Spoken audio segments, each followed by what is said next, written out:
Okay. So when calcium is reacting with HCl, valency of calcium is what? C. Cl2 plus hydrogen. Same when magnesium reacts here, both the valency is 2, that is MgSO4 plus H2. Aluminium and chloride. AlCl3 plus H2. Zinc का valency 2 है, H4 का valency ZnSO4 plus H2. पकड़ा नहीं इस वो वाला balance मैंने कोई भी नहीं किया जिसका कोई प्रोडक्ट FeCl2 यहाँ पे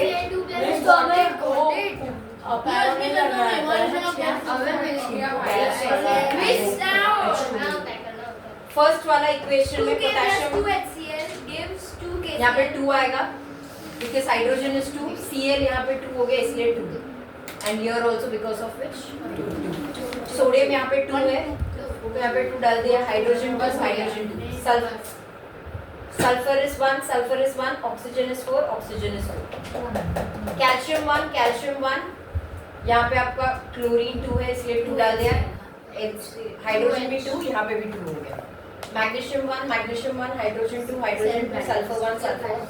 So this is technically a cell balance. अभी Al1 है, हाइड्रोजन और क्लोरीन एक साथ है, यहाँ पे क्लोरीन कितना 3 है, हाइड्रोजन इधर कितना है 2, हम यहाँ पे LCM लेते हैं या दूसरा you can say common factor, 3 और 2 के टेबल में कॉमन फैक्टर 6, तो यहाँ पे मैंने 6 डाल दी, 3 के टेबल में 2 3 जा 6, यहाँ पे 3 2 जा 6, यहाँ पे उसके बदले एल्यूमिनियम 2 हो गया, यहाँ पे हम 2 डाल देते हैं। जब भी ऐसा होता है आप हमेशा LCM लोगे, ठीक है, this is cell balance, Fe1 Okay. Now, if you see the problem here, when you talking about lead, Pb ना ही हम वाटर के साथ रिएक्ट करते हैं, ना ही कोई एसिड के साथ रिएक्ट करते हैं। इसका मतलब ये नहीं कि वो हाइड्रोजन दे नहीं सकता, वो देता है, बट प्रॉब्लम क्या हो जाता है, for instance, this is a lead, I am passing a steam here, okay, a coat is form, for example if a steam is passed, a zinc oxide coat is form and the reaction stops. Same thing if a lead is added to any acid, जैसा coat form, अगर chloride HCl से डाला तो chloride का code form होता है, अगर हमने सल्फ्यूरिक एसिड से किया तो सल्फेट का कोड फॉर्म होता है एंड द रिएक्शन टर्म्स, तो हाइड्रोजन रिलीज नहीं होता, and that is the reason we never use lead for the product of hydrogen. अगर हमको हाइड्रोजन प्रिपेयर करना है हम लेड लेते नहीं।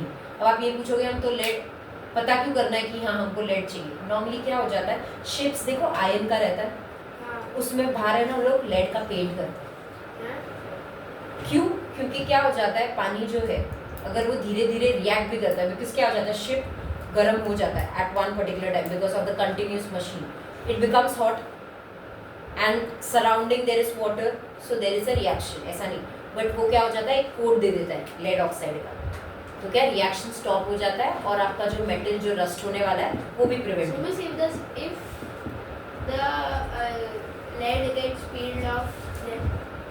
If it does. So again, once that is done, they feel it is peeled off, again a lead is again put. No, when the ship is on the. Of course, when before going out, they will always check, right? If you're talking about that, it's not a small ship. We're not talking about boat. We're talking about ship. अंदर mummy को पता है ना lecture में। The three exception metal, that is aluminium, zinc and lead. इनको हम बोलते हैं they are amphoteric metals, oxide metals. Of course जब oxide form में होंगे उनको amphoteric oxide भी बोलते हैं। अब इनको हम लोग amphoteric क्यों बोलते हैं? Amphoteric are those metal which would react with acid as well as strong alkali. Alkali means water soluble base.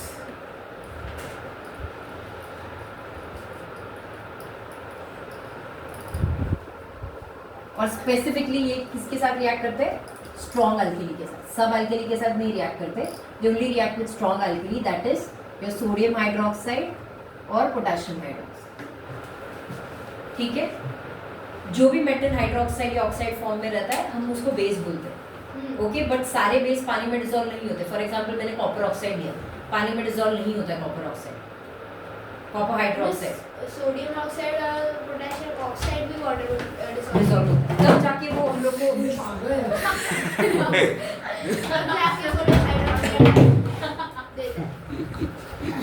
okay. So always remember this metal would react with the acid as well as a strong alkali to give salt and hydrogen. Now as you in higher grade you are going to also study that salts are also of different types. That is normal salt, acidic salt, basic salt, complex salt. It is in this chapter. Yes, in this chapter there are two. One, there are normal salts, there are certain acidic salts. Now in your day-to-day life we use sodium hydroxide, sodium chloride. Chloride. Sodium chloride is what? A normal salt. Common salt. Normal salt is a neutral salt. Baking soda. Yes. Baking soda is a this basic salt. Normally लोग जब hiking जाते हैं ना, उनको हमेशा बोला जाता है baking soda carry करके जाने. क्यों? क्योंकि baking soda, for example, if there is an ant bite or a honeybee is bitten to a person, they normally always say take baking soda and rub it on that particular area. तो क्या हो जाता है? It neutralizes the reaction. Base और acid. हाँ, क्योंकि जो animals उन लोग release क्या करते हैं? They release acidic substance, and in that as when you add that basic salt, it will neutralize. Okay. ठीक है? यहाँ पे मैंने आपको salt क्यों specific बोला? यहाँ पे जो आपको salt मिलता है, when an alkali reacts with the what you say amphoteric metal, the salt which is obtained is a complex salt. ठीक है? आपने इसके बारे में भी सुना है, फिटकरी पता है? Alum, that is also a salt. Alum को रिएक्शन को फास्टन करने के लिए यूज होता है ना? नहीं, it act as a disinfectant, sedimentation के लिए यूज करते हैं. ओके, सो यहाँ पे whenever zinc reacts with sodium hydroxide, यहाँ पे प्लीज ध्यान देना, मेंशन करना है hot and concentrated. What does it? It's hot and in a concentrated form. तब जाके आपको सॉल्ट मिलता है, but the salt is sodium zincate. Zincate का फॉर्मूला कौन बताए? ZnO2 and valency 2-. तो फॉर्मूला होगा यहाँ पे ZnO2 plus hydrogen gas. Same अगर मैंने जिंक को KOH के साथ, हमेशा याद रखना अगर कोई भी कंपाउंड NaOH के साथ रिएक्ट करता है, KOH के साथ भी रिएक्ट करेगा. Na2 क्यों लिखा है? क्योंकि जिंकेट का फॉर्मूला है ZnO2 2-. सेम थिंग यहाँ पे भी K2 ZnO2 plus hydrogen. So K2 ZnO2 is a complex salt. Yes.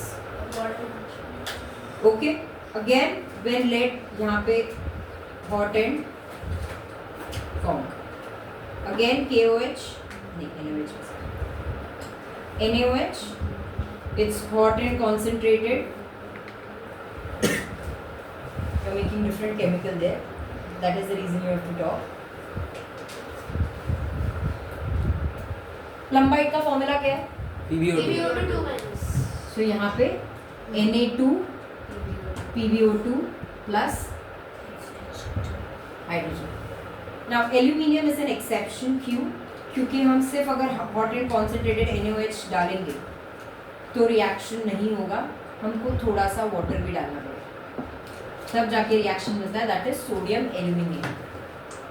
Sorry aluminate का कोई AlO2 नहीं, 1 minus AlO2 plus H.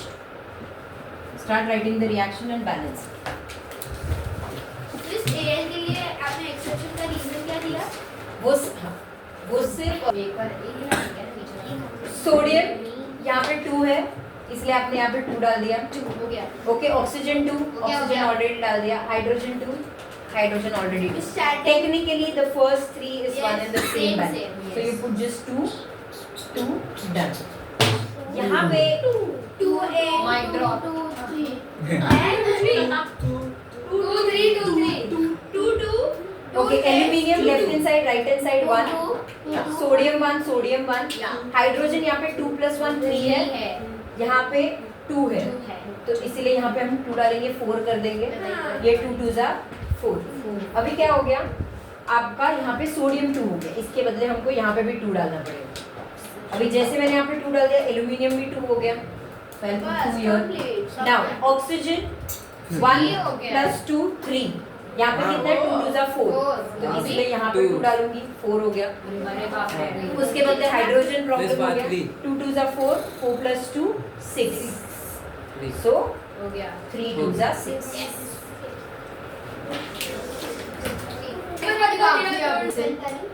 Diagram, that's not great, I understand, it is just for your understanding. If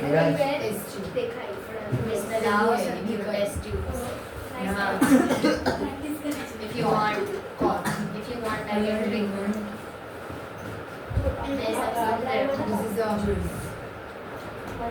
miss हमको दिख ही नहीं रहा है बहुत miss red से मत मैं लेके आऊँ मिस रेडिंग नहीं मानती मिस मैं लेके आऊँ मिस अभी क्या बना रहे हैं Apparatus मिस मैं लेके आऊँ ये वो है ना आप झूठ लेके आओ। तू मार्कर लेके आऊँ या wow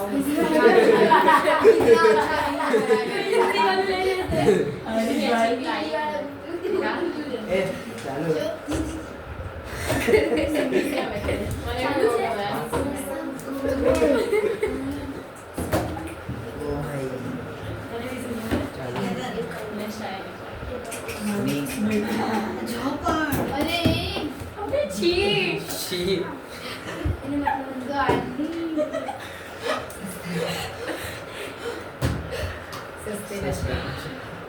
Okay. So basically, this is basically your apparatus which we use in your lab preparation. Okay. Now, this is called as round bottom flask. In the round bottom flask, यहाँ पे आप reactant, अभी question पूछते हैं what is the reactant used? यहाँ पे आप लिखते हो granulated zinc. रिएक्शन लिखते वक्त सिर्फ जिंक लेते हैं, बट हम लिखते वक्त अगर पूछा what is the reactant, you mention it as granulated zinc. अभी इसको जो ये आपको ट्यूब दिख रहा है इसको बोलते हैं thistle funnel. What thistle funnel. Thistle funnel में हम लोग डाइल्यूट एसिड डालते हैं. यहाँ से हम डाइल्यूट एसिड डालते हैं, जैसे डालते हैं भर जाता सबने है. डीड लिखा डाइल्यूट HCl और है Dilute H2SO4. ठीक है, इन दोनों में से एक हम लोग लेते हैं, कोई भी ले सकते हैं. ठीक है, अभी क्वेश्चन आता है एक, ग्रैन्युलेटेड जिंक का मतलब क्या? Granulated zinc in the form of granules. हाँ, but why do we use granulated zinc in the lab preparation? Because the granulated zinc has an impurity called as मतलब copper sulfate, which act as a catalyst during the reaction. ठीक है, I didn't understand. Granulated zinc has copper sulfate. as an impurity. Inside it. Yes. Granulated zinc is basically a powder, मतलब जो हमारा impure zinc रहता है ना, उसके अंदर जिंक तो रहता है, कॉन्सेंट्रेशन जिंक का ज्यादा है, उसके साथ उसमें थोड़ा पार्टिकल्स कॉपर सल्फेट का भी So रहता how does it help in the reaction? है. It act as a catalyst during the reaction. Faster. Okay, यहाँ पे आपको ध्यान रखना है, आपका थिस्सल फनल जब आप एसिड डालते हो, थिस्सल फनल एसिड से कंप्लीटली डिप्ट होना चाहिए. क्यों? जैसे रिएक्शन स्टार्ट होता है, आपका जो हाइड्रोजन गैस है वो आपके थिस्सल फनल से नहीं, ये ट्यूब जो है ना उससे ही एंटर होना चाहिए. अभी जैसे ही आपका बबल्स आता है, यहाँ पे आपको आइडिया आ जाता है कि हाइड्रोजन गैस प्रिपेयर हो गया. फिर क्या होता है, थोड़े टाइम के बाद ये देखते हो यहाँ पे जो पूरा पानी भरा हुआ रहता है ना, ये नीचे हो जाता है. That indirectly it is meaning that your hydrogen gas has been collected. What is the method we use for the collection? Downward displacement of water. मतलब ये जो आपका जार है, it is completely filled with water. इसको हम लोग technically trough बोलते हैं. Trough is nothing, basically it's a bucket kind of a thing in a glass. It is completely filled with water. और फिर जब आपका जो ये है जार, इसमें भी completely पानी, फिर उसको इन्वर्ट किया जाता है. ठीक है, जैसे हाइड्रोजन आता है, हाइड्रोजन क्या ऊपर सेटल होता है और जो पानी है वो नीचे आता है. Why? Because hydrogen is lighter. Lighter. So that is the reason. And the second thing, it is not soluble in water. That is the reason we use this method. हम डायरेक्टली एयर के साथ presence में hydrogen को collect नहीं करते. क्यों? क्योंकि hydrogen और एयर में आपको डिफरेंस एक तो पता नहीं चलेगा. If there is any fire around you, there is a high chance it would be an explosive. Why? Because hydrogen is supporter of burning in the presence of air. तो इसलिए हम ये मेथड से कलेक्ट करते हैं. क्यों? Because it is slightly soluble in water. तो आप डिफरेंस कर सकते हो. By which method we collect? Downward displacement of water. क्यों? क्योंकि पानी को हम नहीं, बेसिकली जब हाइड्रोजन ऊपर आता है तो वाटर को नीचे प्रेस करते हैं, इसलिए downward displacement of water. Reaction हमने ऑलरेडी लिख दिया। यहाँ पे आपको पूछते वक्त सिर्फ ये पूछते what are the reactant use. So granulated zinc and dilute hydrochloric acid. याद रखना, नेम द फॉलोइंग जब भी होता है, अगर आप फॉर्मूला लिखोगे मार्क्स नहीं मिलेगा, even though it's right. If it's a name the following, you have to write the name. If you write the chemical formula, even though it's a right answer, you don't get marks. Okay, we will stop here because people are interested.